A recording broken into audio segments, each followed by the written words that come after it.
Hello, Pulp Hounds. So, Horrible Histories books were good, weren't they? Teaching kids, using like gruesome aspects of history, teaching kids history, but also including like little jokes and fun cartoons and things that made them laugh. Luxury. When I was a kid, we didn't have the luxury of humour, but we still got taught about history using its most gruesome aspects. I'm talking about the Macdonald Ghosts series. Now, for those of you that don't remember Macdonald Ghosts or didn't have them as a kid, well, one I had as a child was called Ghosts of Culloden, which tells the story of the battle at Culloden Moor. Starts with just a chap having a nice bike ride. He's doing a bit of cycling. Everything's fine. He stops for a picnic. These came out in like 1980, so it was probably a bottle of ginger beer and a hard-boiled egg that smelt. But he had a nice time. And then some swirling mists rose up a little bit, and in the distance he could hear the sound of bagpipes. And then, boom, this ethereal git comes lurching out of the fog. There was a sudden movement in the bracken. His body froze. Peering ahead, he could just make out the pale shape of a man stumbling towards him. He could see the face now. It was haggard and twisted with pain. The bleeding stump of an arm hung limply from the man's shoulder. His tartan plaid and kilt were covered in blood. Falling forward with a long, terrible scream, his ghostly image dissolved into a cloud of mist. Yeah, and then it kicks off, because all these gits just come pouring out of the mist. Yeah, as a kid, I had a terrible fear of headless bodies. If headless bodies were in anything, I was terrified. And thinking back, they all probably looked fairly rubbish.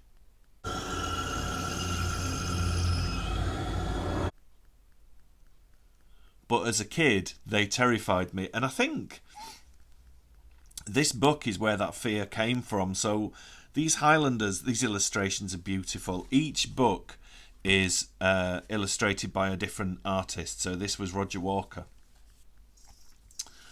And yeah, it continues with more headless antics. The cyclist flees and finds a local pub where the landlord tells him the story of Culloden, the massacre, and Bonnie Prince Charlie generally. And it is a good way to teach kids about history, but in a pants-wettingly scary kind of way. So everything's fine. The landlord tells the cyclist the story. And it's kind of like, but, you know, that's in the past, that's history, don't you worry. And then the book finishes with more horror. Culloden Moor still comes alive, he whispered. Alive with the ghosts of Bonnie Prince Charlie and the men who died for him. And it happens once a year on this very day, the 16th of April.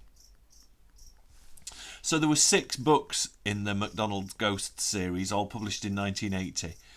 And they're kind of like a flimsy. They did do a hardback. They did do hardback editions of all of them, but most of those went to schools and libraries and stuff. They're more like library editions. So we also got one called A Haunting at Hampton Court, which tells the story of Catherine Howard, the 5th wife of cheeky Henry VIII. Now, this one is beautifully illustrated by Gary Rees, but it's not quite as gruesome and bloodthirsty as some of them were.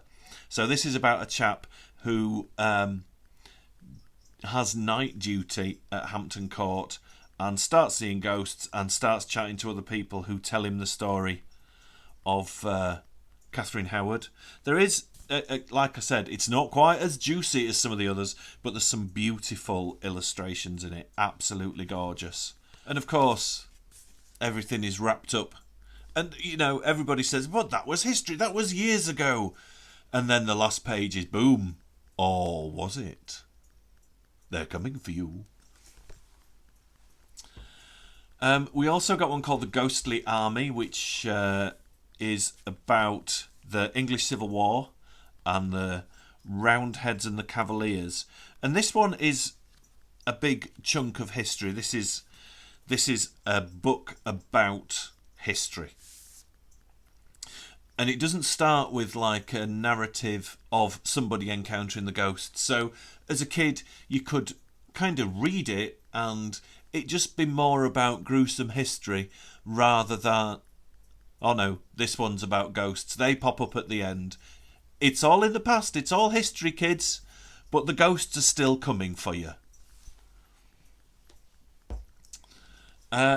I think one of my least favourite ones is Who Betrayed Guy Fawkes, which is sort of fairly obvious what that one's about, illustrated by Peter Kesteven.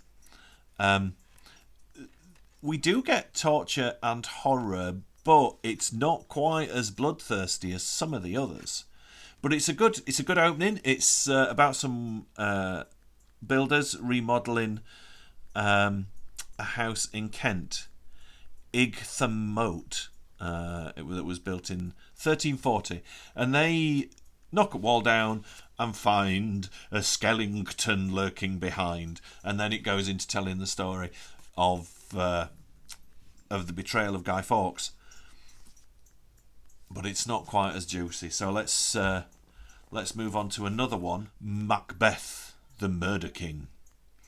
This one is absolutely gorgeous. I'm not quite as interested in the subject matter. I like the British history ones, but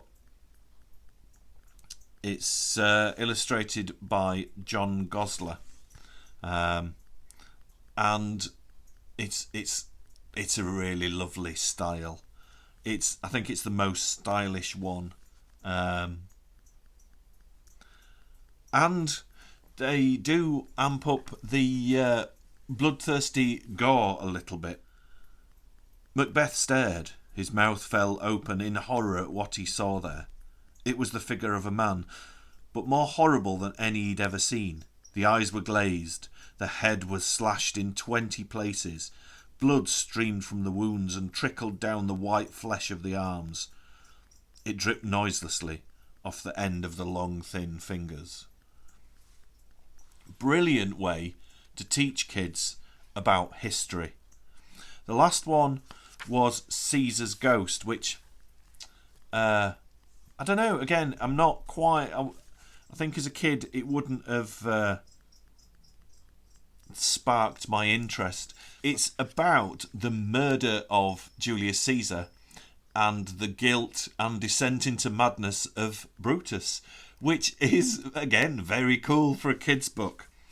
And we do get some splashy gore and some good ghost action, but it doesn't kind of wrap it up with this in the same way that some of the other ones did with yes, this is all history, this is all long gone and forgotten, you're fine, but they're still there.